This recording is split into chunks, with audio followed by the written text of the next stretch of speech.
Te-ai gândit vreodată că poți fi și inginer și economist în același timp, urmând o singură facultate? Programul de studii Inginerie Economică în domeniul mecanic aparține domeniului Inginerie și Management, ceea ce înseamnă că îmbină discipline și cunoștințe atât din domeniul ingineresc, cât și din cel economic, managerial.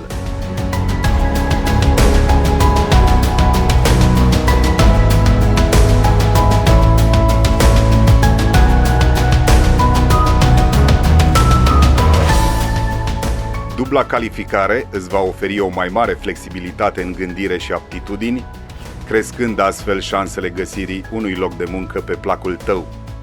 Ai putea coordona activități, procese sau echipe de lucru.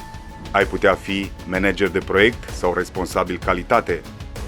Vei înțelege atât latura inginerească, cât și cea economică sau managerială din întreprinderi pentru că vei studia managementul producției, contabilitate, finanțe, ingineria sistemelor de producție, proiectare asistată de calculator, managementul calității, desen tehnic, nanotehnologii, managementul proiectelor, antreprenoriat, proprietățile materialelor și multe altele.